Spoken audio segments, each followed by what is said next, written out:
Today is Thursday, Parashat Lech Lecha. We'll speak about some ideas from the Parasha of this week. The first verse in the Parasha, Hashem tells Avraham Avinu, Lech Lecha, Be'atzecha, Moratecha, go forward for yourself. And it's a statement that is given to our forefather Avraham that basically means continue to progress, continue to move forward. A person should not stagnate. He should go to the next step. And this is not just for Avraham Avinu. For each one of us, each one of our people should also keep that in mind, that a person should always keep moving forward, keep improving himself spiritually. And it's an important lesson to keep in mind throughout our lives. It's never too late to do good, and it's never too late to learn more. Always add more. Lech Lecha, continue to move forward and for yourself. And that's to improve yourself and to do better. That's at the beginning of the parasha. At the end of the parasha, we have the mitzvah of Brit Milah, of circumcision. Very important mitzvah. It was a mitzvah that was given to Avraham Avinu, and then to all his descendants. We continue today to do the mitzvah of Brit Milah. We do it with great joy. And it's a very meaningful sign. It's a covenant between us and Hashem. And one way to explain it is that Hashem wanted us to participate in making of ourselves. That's why it says in Bereshit, Na'aseh Adam, let us make man. There's more than one explanation, but one of the explanations is that if Hashem is as if Hashem is telling you and me, let's make you. And therefore, Hashem could have created a person already circumcised, but He gave us the zechut, the merit, to do that part which is ours, to do the Brit Milah, so that it's as a sign that we continue throughout our whole lifetime, from the beginning of the birth of the child on the 8th day, that we continue to improve and to make it better.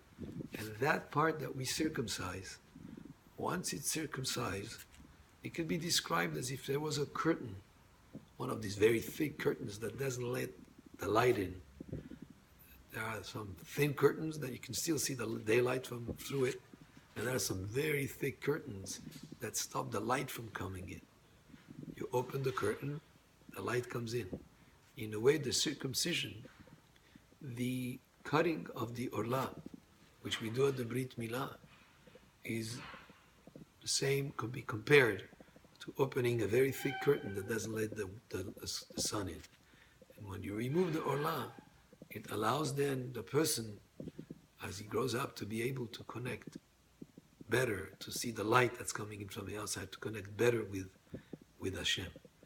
And that's a mitzvah that we continue to perform since the time of Avraham Avinu. There are many other lessons to learn from the parasha of this week.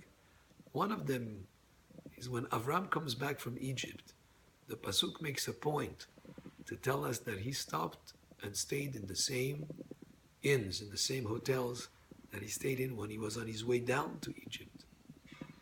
And there's a couple of explanations given. One of them is that he went back to pay his debts that he had on his way down because he didn't have as much wealth. He wasn't as when he left Egypt, when Paro gave him all these great gifts. The other explanation is when you stay by somebody's inn or house, somebody took you in as a guest, and you come back to another city, you have to act with derech eretz. The proper way to do things is to go back to that same place where you stayed. So nobody should think that there was anything wrong there.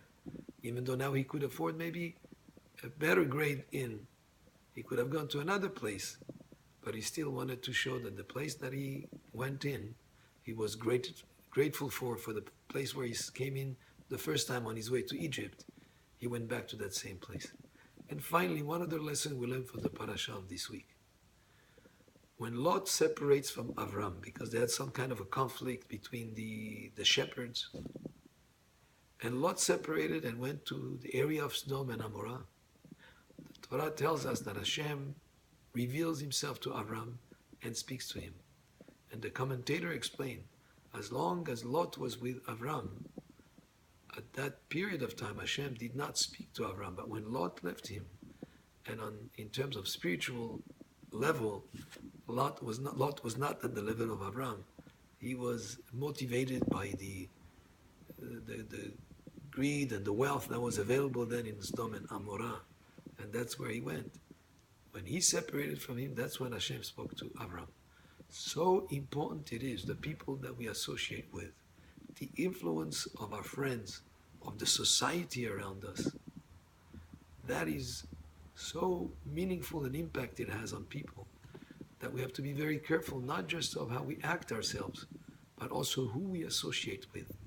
Even a person at the level of Avraham Avinu, that was such a righteous person. The commentator tells us that Hashem spoke to him only after Lot separated from him, because of that influence that is around us when we associate with the wrong type of people.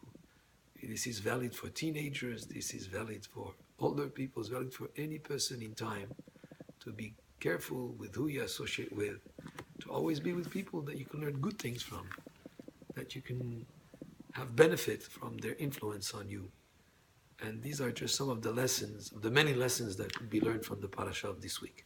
Baruch Adonai le'olam, amen ve'amen.